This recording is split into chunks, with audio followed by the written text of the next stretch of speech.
జంట కీర్తనలు అని మనం పోయిన వారం నేర్చుకున్నామండి. 32వ కీర్తన, 33వ కీర్తన జంట కీర్తనలు, 1వ కీర్తన, 2వ కీర్తన జంట కీర్తనలు, 9వ కీర్తన, 10వ కీర్తన జంట కీర్తనలు,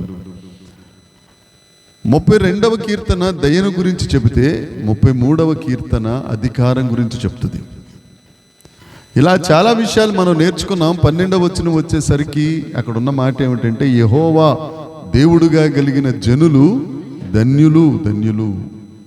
ఎవరైతే దేవుణ్ణి, యెహోవాను, యేసుక్రీస్తు ప్రభువుని నిజ రక్షకునిగా ఒప్పుకుని, నిజ దేవునిగా ఒప్పుకుని, ప్రాణాత్మ శరీరములతో ఆయనే దేవుడు అని ఆయన ఎదుట సమర్పించుకుంటారో, ఆయన ఎదుట సాగిల పడతారో వారందరూ ధన్యులు. దేవునికి స్తోత్రం. క్రైస్తవులు అనబడు వారు అనేకులు కలరు. మెళ్ళలో సిలువేసుకునే వాళ్ళు బోళ్ళంత మంది, కానీ గుండెల్లో సిలువేసుకునే వాళ్ళు కావాలి. ఈరోజు ఒక స్టేటస్ పెట్టానండి, ఎవరన్నా చూసారో లేదు. సిలువ వేసుకొనిన యేసుక్రీస్తు ప్రభు గురించి ప్రకటించాలి అని అంటే సిలువ వేయబడిన మనుషులు మాత్రమే ప్రకటించగలరు. అర్థమైందా?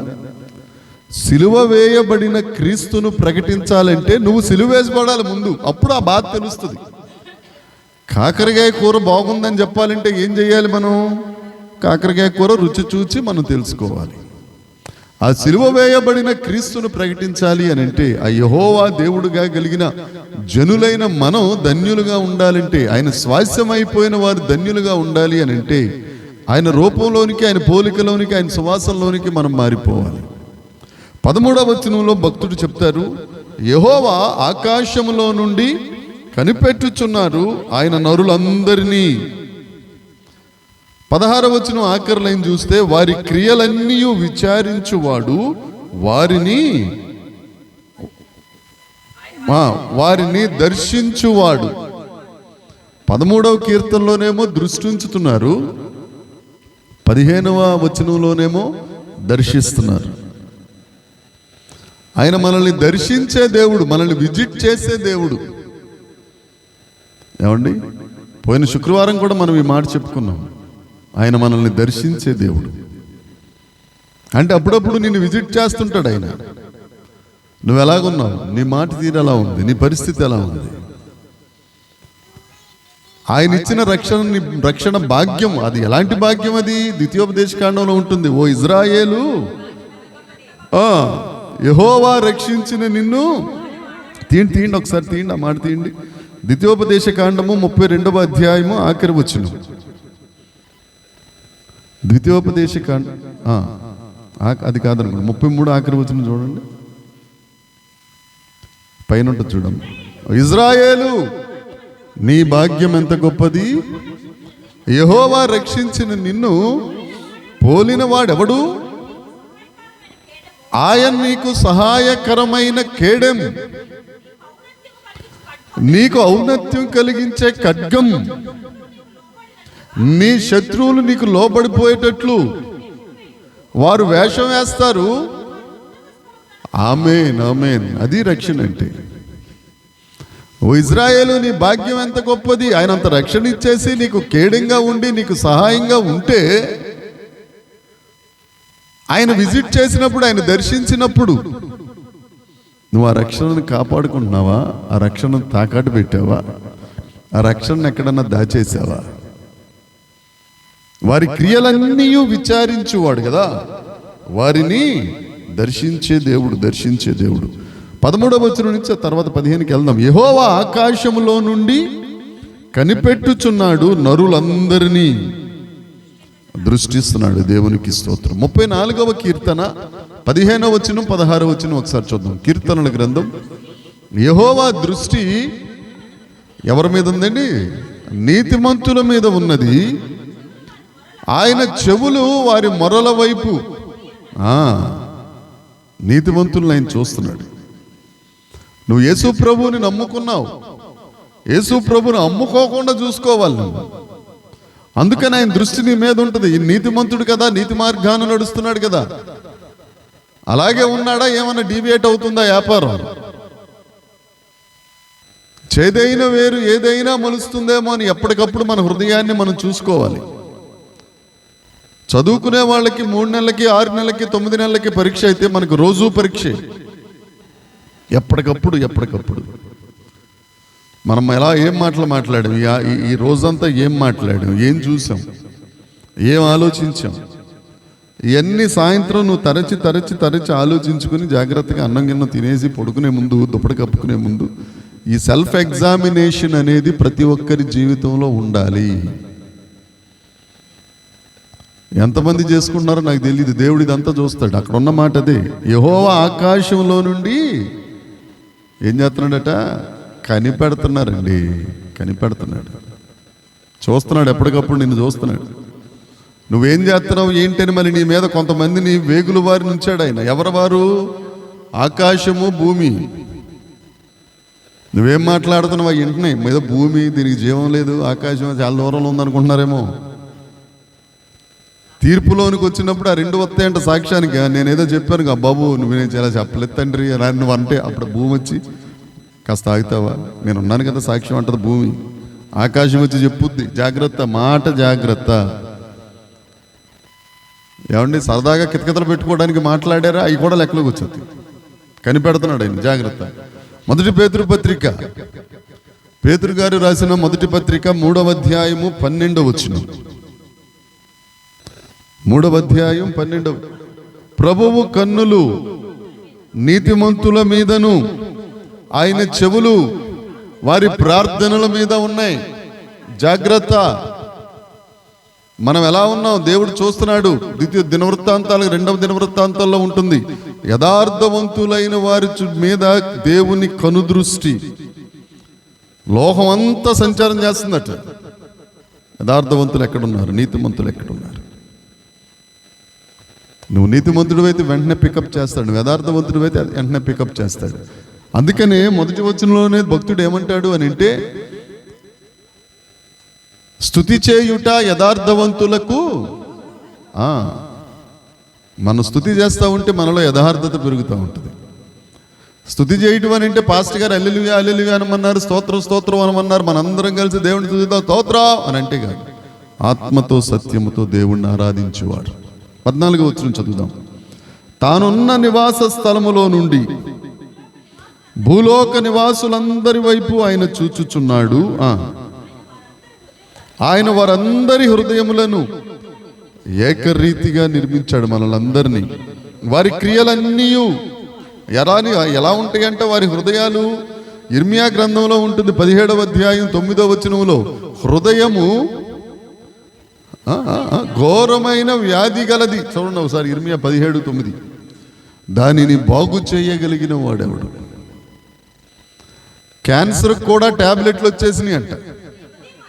హృదయము అన్నిటికంటే మోసకరమైనది, ఘోరమైన వ్యాధి గలది. దాన్ని గ్రహించగలవాడెవడు? బాగు చేయగలిగినవాడెవడు? నా హృదయంలో ఏముందో మీకేం తెలుస్తుంది? తెల్ల చొక్కా వేశారు, తెల్ల పాయింట్ వేశారు, బాగానే ఉన్నాడు కుర్రోడు. మీరు కుర్రోళ్ళు ఏంటి సార్ అనుకున్నట్టుగా ఆలోచించుకున్నాడు పురుషోత్తం గారు. పాపం తలదించుకుని ప్రస్తుతం అనుకోండి అలాగే. దేవునికి స్తోత్రం, తప్పేదేముంది.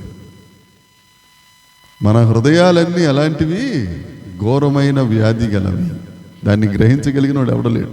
ఒకే ఒక ఆయన గ్రహిస్తాడు, ఆయన ఒకడే గ్రహిస్తాడు. ఆయన చూస్తున్నాడు, నీ హృదయాన్ని చూస్తున్నాడు. నీ హృదయాన్ని బాగు చేయటం కూడా ఆయన ఒక్కడి వల్ల. ఆయన దగ్గరికి వెళ్తేనే, ఏ హాస్పిటల్కి వెళ్ళినా హృదయాల్ని బాగు చేసేవాడు ఉండడు. దేవుడు ఒక్కడే. దేవునికి స్తోత్రం, దేవునికి స్తోత్రం. అదే మొదటి, ఏ రాజును సేనా బలము చేత బడడు, ఏ వీరుడు అధిక బలము చేత తప్పించుకొనడు. యెహోషాపాతు గారి మీదికి సైన్యం దండెత్తి వచ్చింది. 2వ దినవృత్తాంతాల గ్రంథం 20వ అధ్యాయం 1వ వచనం చూడండమ్మా. 2వ దినవృత్తాంతములు 20వ అధ్యాయము 1వ వచనం చూస్తే ఎంతమంది రాజులు వచ్చారు ఉంటుంది అక్కడ. అమ్మా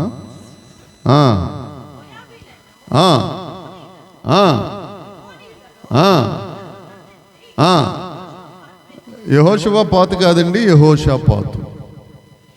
యెహోషాపాతు గారి మీదకి వచ్చారు దండెత్తి. 2.5 రాజ్యాల వాళ్ళు వచ్చారు సైనికులు యోధార్ దేశం మీదకి, యోధారాజు గారి మీదకి. వీళ్ళ సైన్యమేమే కొద్దిగా, వాళ్ళేమో మొత్తం 3 రాజ్యాలు ఇంచుమించుగా వచ్చేసారు యుద్ధానికి. అప్పుడు ఈయన ప్రార్థన చేస్తాడు వెళ్ళి దేవుని సన్నిధిలో, ఏమని మాకు దిక్కు లేదు ప్రభువా, మా శక్తి సరిపోదు, ఏం చెయ్యాలో కూడా మాకు తోచట్లేదు తండ్రి. ఏదన్నా సమస్య వచ్చిందనుకోండి, మన మదిలో ఉండే ఆలోచన ఇదే, ప్రభువా దిక్కు తోచట్లేదయ్యా, ఏం చెయ్యాలో తెలియట్లేదయ్యా, ఏమీ తోచట్లేదు తండ్రి, మా శక్తి కూడా సరిపోదు ప్రభువా, నీ మీద ఆధారపడిపోతున్నాం తండ్రి. యెహోషాపాతు అంట ఆ ప్రార్థన చేసేటప్పుడు దేశంలో ఉన్న వారందరినీ ఉపవాసం ఉండాలని నిష్కర్ష చేశాను. ఎవరెవరు ఉపవాసం ఉండాలి? చంటి పిల్లలతో సహా, ఇంట్లో ఉన్న గొడ్డు గోదతో సహా ఉపవాసం ఉండి దేవుని దగ్గర ప్రార్థన చేయగానే దేవుడు సమాధానం ఇచ్చారు. ఆ 22వ వచనం చదవండి. ఎవరు యుద్ధం చేశారు? అక్కడ ఉన్న మాట ఏమిటి అని అంటే, ఏ రాజును సేనాబలము చేత రక్షించబడడు, రక్షించుటకు గుర్రములు అక్కరకు రావు. మరి గుర్రాలు లేకుండా, సేనాబలం లేకుండా, ఏ వీరుడు లేకుండా, ఏ రాజు లేకుండా ఎవరిచ్చారు విజయం ఆయనకి? చూద్దాం. వారు పాడడానికి, స్తుతి చేయడానికి మొదలు పెట్టగా, యెహోవా యూదా వారి మీద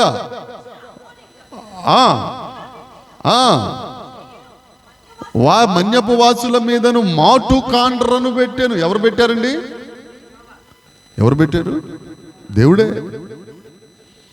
మనకేమో శక్తి సరిపోదు, నిజమే చెప్తున్నానండి, శక్తి సరిపోదు, మన బలం సరిపోదు, మనకు దిక్కు లేదు, మన పక్షాన మాట్లాడే వాళ్ళు ఎవరు ఉండరు. కనీసం నేను నీకు ఉన్నానని ధైర్యం చెప్పేవాళ్ళు కూడా ఎవరు ఉండరండి మన పక్షాన. ఎవరు రారు కూడాను. ఏంటంటే యేసుబాబుని నమ్మేసుకున్నావు నువ్వు, అంతే. వాళ్ళ గొడవ అంతా, వాళ్ళ బాధ అంతా ఏంటంటే నువ్వు యేసుబాబుని నమ్మేసుకున్నావు. పోనీ ఎవరినైనా నమ్ముకున్నావు వస్తారంటే అప్పుడు రారు. కానీ వాళ్ళకి లేని ఆధారం, మనకున్న ఆధారం ఏంటంటే దేవుడే. యేసయ్య వచ్చి మాటుకాండ్రను పెట్టారంట. ఒకసారి ఎలా ఉంటుందో పరిస్థితి ఆలోచించండి. వీళ్ళు యుద్ధానికి వెళ్తున్నారు, యుద్ధ భూమికి వెళ్తున్నారు పాటలు పాడుకుంటా. ఏమని? యెహోవా దయాళుడు, ఆయన కృప నిరంతరముండును, ఆయనకు కృతజ్ఞతాస్తుతులు చెల్లించుడి. యెహోవా దయాళుడు, ఆయన కృప నిరంతరముండును, ఆయనకు కృతజ్ఞతాస్తుతులు చెల్లించండి. ఇదే మాట. మీకు కూడా ఒక సత్యం చెప్తున్నాను, నేను ఎప్పుడది నేను ఆచరిస్తాను. ఎక్కడి నుంచి తిరుపతి ప్రయాణం మొదలెట్టామనుకోండి, వెంకటాచలం టోల్ గేట్ దాటిన తర్వాత స్టార్ట్ అయిపోద్ది. ఏంటది? యెహోవా దయాళుడు, ఆయనకు కృతజ్ఞతాస్తుతులు. వీళ్ళతో మాట్లాడుతూనే ఉంటాను, నా మనసులో అది రన్ అవుతానే ఉంటుంది. అంతే, ఇదే మాట. యెహోవా దయాళుడు, ఆయనకు. ఏమి బాధ ఏంటి?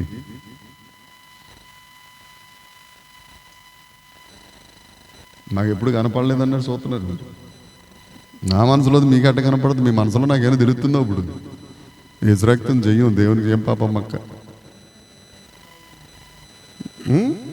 చెప్పరు కదా, నేను చెప్పమని అడగను కదా, ఎందుకంటే అది నాకు ఘోరంగా ఉంటుంది వాళ్ళ మనసులు తెలుసుకుంటే. యెహోవా దయాళుడు, ఆయనకు కృతజ్ఞతాస్తుతులు చెల్లించండి, ఆయన కృప ఉంటదంతే. చూడండి, మీరు కూడా ఆలోచించి చూడండి ఒకసారి. 1 గంట చెప్పండి అలాగే. వంట చేస్తున్నప్పుడు, తాలింపు వేస్తున్నప్పుడు, యేసురక్త విజయం మాడిపోయి తాలింపు కూడా మంచిగా అయిపోతుంది. దేవునికి స్తోత్రం కలుగును. నిజం చెప్తున్నానండి, నిజం. ఎందుకంటే ఆయన దయాళుడు. ఇంగ్లీష్లో ఏముంటుందంటే గాడ్ ఈజ్ గుడ్. ఆయన మంచోడండి, ఆయన మనమే చెడ్డోళ్ళం. ఆ పాటలు పాడుకుంటా వెళ్తా ఉంటే యేసు ప్రభు దిగొచ్చేసి మాటుకాండ్రను పెట్టారు ఆ సైన్యం మీద. దెబ్బకి వీళ్ళు కత్తి లేదు, కనీసం చిన్న చాకు కూడా లేదు, ఆఖరికి నెయిల్ కట్టర్ కూడా ఉపయోగించుకోండి. వాళ్ళందరూ దిక్కు లేకుండా అయిపోతే 3.5 రోజులు మోసారంట ఆ బంగారం అంతా. హల్లెలూయా. ఏ రాజు సేనాబలం చేత విజయం సాధించడు. యుద్ధానికి సామెతల గ్రంథంలో ఉంటుంది. సామెతల గ్రంథం 21వ అధ్యాయం ఆఖరి వచనం చూడండమ్మా. యుద్ధ దినమునకు గుర్రములను ఆయుత్తపరచుట కద్దు, కానీ రక్షణ ఎవరిదట? నువ్వు సెలైన్లు, సూదులు, ప్యాంట్ టాపులు, ఆ టాపులు, ఈ టాపులు అన్ని చుట్టూ పెట్టేసుకోవచ్చు, కానీ ఆరోగ్యం ఇచ్చేది ఎవరు? హల్లెలూయా, హల్లెలూయా. నీ సాటిస్ఫాక్షన్ ఏంటంటే ప్యాంట్ టాప్ వేసుకుంటే తగ్గిపోయిందని, కానీ తగ్గించేది ఎవరో తెలుసా? అదే సామెతల గ్రంథం 19వ అధ్యాయం 21వ వచనం ఒకసారి చూడండి అమ్మా. సామెతల గ్రంథం 19:21. నీ హృదయంలో ఆలోచనలు అనేకం ఉంటాయి, ఆయన ఏదైతే తీర్మానించాడో అదే స్థిరం. దేవునికి స్తోత్రం. ఇక ఆ మాత్రానికి ఆలోచించడం ఎందుకు? ఏమో అర్థమైందా? రకరకాల ప్లాన్లు వేసేస్తాం. ఎక్కడికి? ఉదయగిరి వెళ్ళిపోవడానికి. ఉదయగిరేనా? వెళ్ళిపోవడానికి రకరకాల ఆటో ఎక్కుదామా, బస్సు ఎక్కుదామా, ఫ్లైట్ ఎక్కుదామా, సైకిల్ మీద వెళ్ళిపోదామా, మోటార్ సైకిల్ మీద వెళ్ళిపోదామా, ఎలాగ వెళ్ళిపోదామా, రకరకాల ప్లాన్. ఆయనకంటూ ఒకటి ఉంటుంది, ట్రాక్టర్ మీద వెళ్ళాను, ట్రాక్టర్ మీదే వెళ్తాను. హల్లెలూయా. ఈ ప్లాన్లన్నీ వేస్ట్. ఆయన తీర్మానం స్థిరం. ఆయన ఏదో తీర్మానం చేస్తాడు. కాబట్టి ఇవన్నీ పక్కన పెట్టి, ప్రభువా నీ చిత్తం తండ్రి, నువ్వేం చేస్తావు చెయ్యి, నీకెందుకు, నేను నీకు స్తోత్రం తండ్రి అనుకుంటా ఉండు, హ్యాపీగా నీకు మేలు జరుగుద్ది. శుక్రవారం దేవుడు మనకిచ్చిన వాగ్దానం ఏమిటి? భయపడకుము, నీ ప్రార్థన వినబడినది. వినబడినది కనుక నీకేమొచ్చింది? కటాక్షము కలిగినది. ఆమేన్. రెండో మాట ఏంటి? రెండో మాట భయపడకుము, నీకు కృప కలిగినది. మూడవది భయపడకుము, రక్షకుడు నీకు నీ కొరకు ఉన్నాడు, ఒక రక్షకుడు. దేవునికి స్తోత్రం. అది ఆయన తీర్మానం అంతే. నువ్వు భయపడిపోయి అలా చేస్తే ఇలా చేస్తే ఏం కుదరదు. ఏమండి, గొల్లియాతు వచ్చాడండి. గొల్లియాతు ఏలా లోయలో ఉన్నాడు, రకరకాలుగా మాట్లాడుతున్నాడు. దావీదుని ఒక్కళ్ళు లెక్క చేసేవారు కదా. వాళ్ళ నాన్న కానీ, వాళ్ళ అమ్మ కానీ, వాళ్ళ అన్నలు కానీ, తమ్ముళ్ళు ఎవరు లేరు. ఆయన కడసారుడు కదా. రకరకాలుగా ఇబ్బందులు పెట్టేస్తే చిన్న అదే సింఫనీ తంబూర లాంటి తోటి పట్టుకెళ్ళి చెట్ల కింద కూర్చోవడం, పాటలు పాడుకోవడం. చెట్ల కింద కూర్చున్నంతసేపు పాటగాడే, ఎలుగుబంటి రాగానే యుద్ధవీరుడు. ఆమేన్. మళ్ళా చెట్టు కింద కూర్చున్నంతసేపు పాటగాడే, సింహం రాగానే యుద్ధవీరుడు. ఆమేన్. ఇంటి దగ్గర నుంచి ఏలా లోయ దాకా నడుచుకుంటూ వెళ్ళే వరకు దాని ఆహారమును మోసుకుంటూ వెళ్ళేవాడే. కానీ గొల్లియాతును చూడగానే యుద్ధవీరుడు. టైం వచ్చినప్పుడు నీలో ఉన్న యుద్ధవీరుడు బయటకు వచ్చేయాలంతే. దేవునికి స్తోత్రం కలుగును గాక. కష్టం రానంత వరకు పాటగాడే, కష్టం వచ్చేసరికి వీరుడు బయటకు వచ్చేయాలి. దేవునికి స్తోత్రం. శోధన రానంత వరకు నువ్వు పాటగాడివే, శోధన వచ్చేసరికి ఏమొచ్చేయాలా? వీరుడు వచ్చేయాలా. వీరుడు వచ్చేస్తానని చెప్పి, నేను వీరుడు రా బయటకు వచ్చేస్తాను, రే కాసుకురా అని చెప్పడం ఎవడం. వీరుడు అన్న వాడు ఎవడో మాట్లాడ్డా. అందుకే మౌని జ్ఞాని. మౌని జ్ఞాని అంతే. ఏమండి, అక్కడ ఉంటుంది, భలే ఇష్టం నాకు ఆ మాట. ఏ రాజును సేనాబలము చేత చెప్పరే, ఏ వీరుడు అధిక బలము చేత రక్షించుటకు గుర్రము, అది దాని విశేష బలము చేత మనుషులను తప్పింప. ఏ గుర్రాలు? ఫరో గుర్రాలను మించిన గుర్రాలు లేవు. ఫరో గుర్రాలను మించిన గుర్రాలు లేవు. చెప్తాను ఎప్పుడన్నా అవకాశం వచ్చినప్పుడు. అప్పుడప్పుడు అక్కడక్కడక్కడ మొదలెట్టాను కదా. పరమగీత గ్రంథంలో ఉంటుంది, ఫరో రథస్వములను పోలి ఉన్నది ప్రియురాలు. ఏమిటా గొప్ప విశేషం అని అంటే, ఇంచుమించు 2 రోజులు చెప్పుకోవచ్చు. అటు విషయం చెప్దాం, అలాగే వివరిద్దాం. కానీ ఏమైపోయినాయి? నిర్గమాకాండం 14వ అధ్యాయం, ఎర్ర సముద్రం వీళ్ళు దాటేసేసరికి ఆ ఫరో రథస్వాలు ఏమైపోయినాయి? 24వ వచనం. 14:20 ఎక్కడ ఉన్నారండి? నిర్గమకాండం 14:20. ఒక్కళ్ళు బైబిల్ తిరగట్లేదండి. రక్తం అనుకో. అయితే నువ్వు అనుకోకపోతే ఏంటి? అయితే వేకువజామున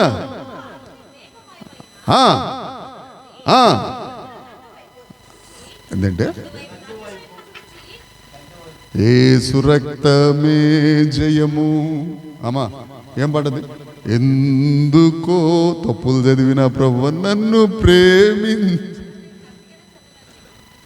దండం వేరు, దండు తర్వాత చదివావులే. అదిగో రికార్డింగ్లో ఉంటుంది కదా, చూసుకి రేపు ఎప్పటికప్పుడు 3 వారాల తర్వాత అప్లోడ్ అవుతుంది. అప్పుడు చూడు. అయితే వేకువజామున యెహోవా దండు వైపు చూచి, ఏంటంట? ఎవరు చూశారు? మోషేనా? అహరోనా, కోరహా, ఆయన చూస్తాడు. నిన్ను ఎవరు కలవర పెడుతున్నారో వాళ్ళని చూస్తాడు ఆయన. దేవునికి ఆమెను అనరేమండి. నిన్ను ఏది కలవర పెడతా బంగారం అక్క, నువ్వు నా దగ్గరికి వచ్చి చెప్పకముందు ఏం లేవు నా దగ్గర, చెప్పు స్తోత్రం చెప్పు. ఆయనకి మాట్లాడే దేవుడు, దేవునికి స్తోత్రం. 33వ కీర్తన సరే దేవుడు మాట్లాడతాడు, ధైర్యంగా వచ్చేసరి మాట్లాడుతున్నాడు దేవుడు, దేవునికి స్తోత్రం. యెహోవా చూచి, ఎవరిని చూచి? యమా స్పీడ్ మీద వచ్చేస్తాయి ఫరో రథస్వాలు. సరే రండిరా అన్నాడు. జాగ్రత్తగా మధ్యలోకి వచ్చే వరకు ఊరుకున్నాడు దేవుడు. ఏమండి, కనీసం ఒక డెక్క కూడా ఇసుకలో లేదట. గట్టెక్కేసిన తర్వాత కమా ఎవరిని? సముద్రాన్ని. ఆ ముందు వచనాల్లో ఉంటుంది, అదే 33వ కీర్తన 7వ వచనం చదవండమ్మా. సముద్రములను రాశిగా కూర్చువాడు ఆయనే, అగాధ జలములను కొట్లలో కూర్చువాడు అంతే. కమాన్ అన్నాడు అంతే. దేవునికి స్తోత్రం. ప్రసంగి గ్రంథం 12వ అధ్యాయంలో ఉంటుంది, గాలిని గదులలో ఆయన స్టోర్ చేస్తాడట. ఎక్కడా? గాలిని గదులలో. ఎప్పుడో మా చిన్న కూతురు మెచ్యూర్ అయినప్పుడు చెప్పాను ఆ మాట. మరి వీళ్ళకి ఎంతమందికి గుర్తుందో నాకు తెలీదు. 12వ అధ్యాయం, గాలి గదులలో నుండి. ప్రసంగి గ్రంథం అది వాక్యమే చెప్పిందిలే. దేవునికి స్తోత్రం. యెహోవా చూచాడా లేదా? గుర్రాల విశేష బలము చేత మనము రక్షించబడము. దేవునికి స్తోత్రం. 1 పేతురు పత్రిక. అందుకు మనం ఏం చెయ్యాలి అని అంటే, 1 పేతురు పత్రిక 5వ అధ్యాయం 6వ వచనం చూడకుండా చెప్పాల్సింది. తగిన సమయమందు ఆయన మనలను హెచ్చించున్నట్లు. అది అలా ఉంటే చాలు. నువ్వు గుర్రాల్ని, సేనా బలాన్ని, దాన్ని దీన్ని రెడీ చేసుకోవలసిన అవసరము లేదు. నీ దగ్గర ఏముందనేది ముఖ్యం కాదు, నీ దగ్గర ఎవరున్నారన్నది ముఖ్యం. నీ దగ్గర యేసు ప్రభు ఉన్నారా? నీ దగ్గర డాక్టర్ లూసీ ఉందా? దేవుడుంటే చాలు. ఆయన చూస్తాడు, మాటుగాండ్రను పెడతాడు, ఆయన యుద్ధం చేస్తాడు. ఆయన ఇంక చెప్పిన మాట ఏంటి? నిర్గమాకాండంలో 14వ అధ్యాయంలోనే యుద్ధము అంతే ఆయన చేస్తాడు మన పక్షాన. అంతే 46వ కీర్తన, మీరు ఓరక నిలబడి చూడండి, అంతే ఆయన చూసుకుంటాడు. దేవుడు ఎవరో నీకు తెలిస్తే నువ్వు నోరు మూసుకుని, తెలియకపోతే మాట్లాడతావు. తర్వాత వచ్చిన 18వ వచనం, వారి ప్రాణమును మరణం నుండి తప్పించడానికి కరువులో వారిని ఏమండి, కరువులో సజీవులకు ఎందుకుంటారు? ఆహారం దొరకదు, నీరు దొరకదు, వస్త్రం దొరకదు, కరువు. కానీ దేవుడు ఏం చేస్తాడు? ప్రాణమును మరణం నుండి తప్పిస్తారు, కరువులో వారిని సజీవులుగా కాపాడుతారు. యెహోవా దృష్టి ఆయన యందు భయభక్తులు గల వారి మీదను, చదవాలి, ఆయన కృప కొరకు కనిపెట్టు వారి మీదను నిలుచుచున్నది. ఆయన దృష్టి నిలబడిపోద్దంట అలాగా, నిన్ను కాపాడడానికి, నిన్ను సజీవ లెక్కలో లెక్కించడానికి, నీ కరువులో నిన్ను పోషించడానికి. దానికి ఉదాహరణ ఏలియా గారే, సారేపతు విధవరాలే. ఏమండి, అప్పులు చేసి చచ్చిపోయిన పాస్టర్ గారే. ఏ పాస్టర్ గారు? మీకు వందనాలు నేను అనుకున్నాను, అందుకే అడిగాను. ఆయన కాదండి, ఎలీషా గారు. 2వ రాజుల గ్రంథం 3వ అధ్యాయంలో ఉందో ఒక విధవరాలు. వాళ్ళ ఆయన గారు పాస్టర్ గారు. మీకు వందనాలు. బాగా నాటుకున్నట్టుంది జోసఫ్ పాస్టర్ గారు. మరి ఆయన చచ్చిపోయింది కూడా మొన్నే. ఏమండి, అప్పులు చేసి చచ్చిపోయి పిల్లల్ని ఆయన తీసుకెళ్ళిపోతామని వస్తే పెద్ద పాస్టర్ గారు, బిషప్ గారు, ఎలీషా గారు ఏమన్నారు? నీ దగ్గర ఏమైనా నూనె ఉంటే మొత్తం ఆ డేక్షాలు ఇంటి చుట్టుపక్కల అందరి దగ్గర తీసుకొచ్చి దాంట్లో కొద్దిగా ఆ నూనె వ్యాపారం చేసి అప్పులు తీర్చుకోక కావలసిన భవిష్యత్తుకు కరువులో ప్రాణమును కాపాడే దేవుడు. దేవునికి స్తోత్రం. బైబిల్ సత్యం. అప్పుడెప్పుడో పాత నిబంధన కదండి. ఇప్పుడు ఎలా అంటే పోషించువాడు ఆయనే. ఇంకొక ఎక్కువ మాట చెప్పాలి కొత్త నిబంధనలు అంటే, దరిద్రులమైన మనలను ధనవంతులను చేయుటకు ఆయన దరిద్రుడిగా మార్చబడ్డాడు. అంతకంటే ఏం కావాలి నీకు? ఆయన సుగుణాల సంపన్నుడు, సర్వశక్తి సంపన్నుడు, ఏమండి, సర్వ సమృద్ధి కలిగిన ఆ గొప్ప దేవుడు నీకోసం దరిద్రుడు అయిపోయాడంటే ఆశమాషి విషయమా? 147వ కీర్తన 11వ వచనంలో సేమ్ అదే మాట ఉంటుంది. ఒకసారి చదివి పెట్టండి ఎవరైనా. 147:11. తన యందు భయభక్తులు గల వారి మీదను తన కృప కొరకు కనిపెట్టుకుని వారి మీదను.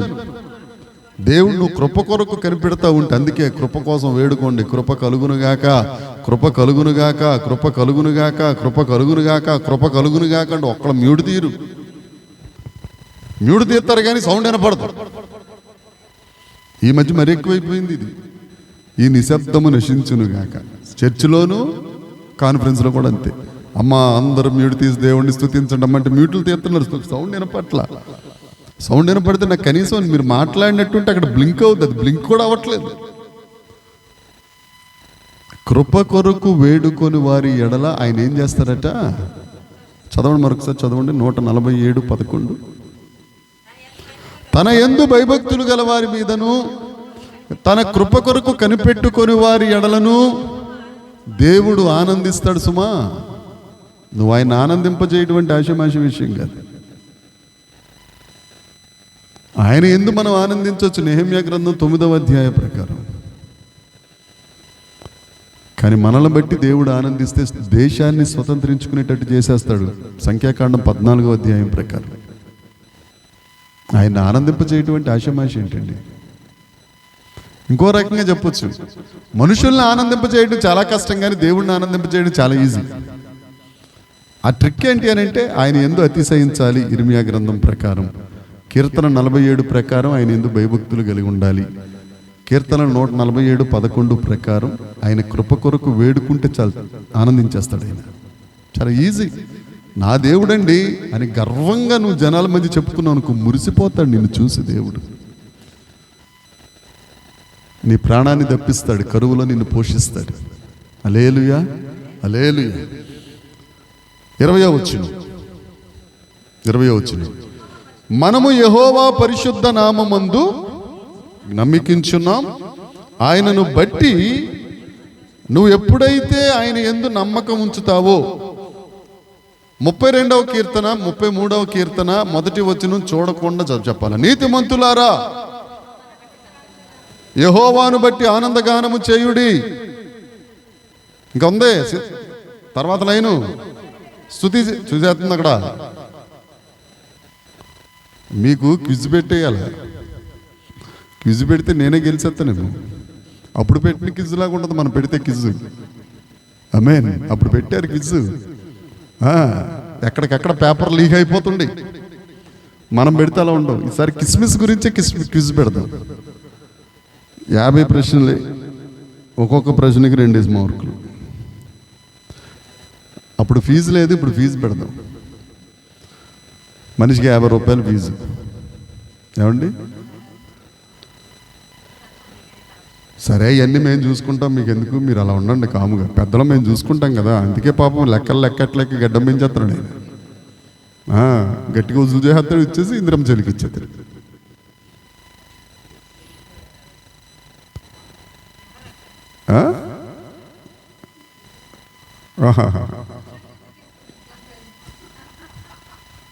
నేను తర్వాత చెప్పలేదు, మొదటి భాగం చెప్పాను, ద్వితీయ భాగం ఏమండి? ఒక్కొక్క క్వశ్చన్కి 2 మార్కులు. 100, 69 మార్కులకి తక్కువ వస్తే, 70కి తక్కువ వచ్చి 69 వచ్చిన పేపర్ చింపివేయబడును. 70 వస్తే చెప్పడాలి. ఓన్లీ క్రిస్మస్ పండగ గురించి. సరే చూద్దాం. దొరకవు, ఎక్కడ దొరకవు. నేను ఛాలెంజ్ చేసి చెప్తున్నాను, మీకు ఎక్కడ దొరకవు. దొరికేటట్టుంటే నేను చెప్పను కదా ముందు. మీరు 50 రూపాయలు కట్టండి. ఫస్ట్ ప్రైజ్ 1500, రెండో ప్రైజ్ 1000, మూడో ప్రైజ్ 500. ఓన్లీ బైబులే. అలాగని చెప్పి henry commentary, Matthew henry commentary, లేకపోతే అది పెట్టం. బైబుల్లో నుంచే 50 ప్రశ్నలు. ఓకే, సరే. మీరు ప్రిపేర్ అయిపోండి. 24వ తారీఖున పెట్టేస్తాను అంతే. మళ్ళీ ఇంటి దగ్గర కూర్చొని రాయటానికి లేదమ్మా.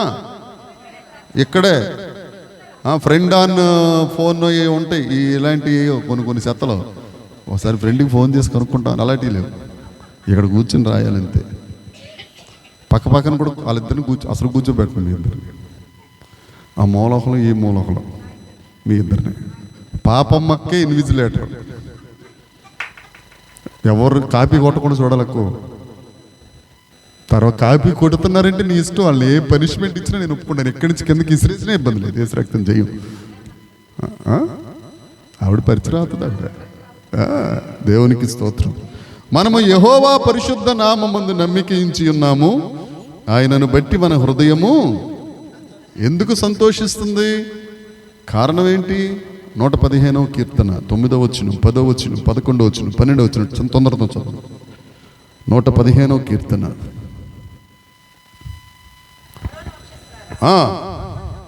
యెహోవాను నమ్ముకొనండి. ఆయన అహరోను వంశస్థులారా మీరు యెహోవాను నమ్ముకొనండి. అహరోను వంశస్థులకు ఆయన సహాయకుడు, ఆయన కేడెం. యెహోవా యందు భయభక్తులు కలిగిన వారులారా యెహోవా యందు నమ్మకం ఉంచండి, మీకు సహాయం కేడెం. యెహోవా మమ్మలను మరిచిపోలేదు. ఆ పై వచనంలో కూడా ఉంటుంది, ఇశ్రాయేలీయులారా యెహోవాను నమ్ముకొనిడి, ఆయన వారికి సహాయము. అహరోను వంశస్థులు యెహోవా యందు భయభక్తులు కలిగిన వారు. ఒకసారి చెప్పాను మీకు, ఎవరికైనా గుర్తుందో లేదు. ఇశ్రాయేలీలు అంటే ఎవరు? అహరోను వంశస్థులు అంటే ఎవరు? యెహోవా యందు భయభక్తులు కలిగిన వారంటే ఎవరు? ఆయన్ని స్తుతించాలి. ఆయన మనకు సహాయము, మనకు కేడెము. ఎలా, ఎందుకు కేడెము? ఆయన మనలను, చదవండి అమ్మా, చదవండి. ఆయన మన తర్వాత ఆ యెహోవా మనలను మర్చిపోడు. మనల్ని మర్చిపోవడం ఆయన. తల్లి తన బిడ్డను మరచినను మరువడు నీ దేవుడు. తల్లి తన బిడ్డను మరచినను మరువడు నీ దేవుడు. తల్లి కన్నా తండ్రి కన్నా ఉత్తముడు. తల్లి కన్నా తండ్రి కన్నా ఉత్తముడు. దేవుని యందు నిరీక్షణ ఉంచి ఆయనను స్తుతించు నా ప్రాణమా. దేవుని యందు నిరీక్షణ ఉంచి ఆయనను స్తుతించు నా ప్రాణమా. 22వ వచనం, యెహోవా మేము నీ కొరకు కనిపెట్టుచున్నాము, నీ కృప ఉండునుగాక. ఈ కీర్తన స్తుతితో ప్రారంభమై స్తుతితో ముగిచింది. నీ కృప మా మీద ఉండునుగాక. ఆయన కృప మనందరి మీద ఉండునుగాక. దేవుడి వాక్యమును దీవించునుగాక. ఆమేన్, ఆమేన్, ఆమేన్, ఆమేన్. నిలబడదాం, దేవునికి స్తోత్రాలు చెల్లిద్దాం. మన ప్రాణము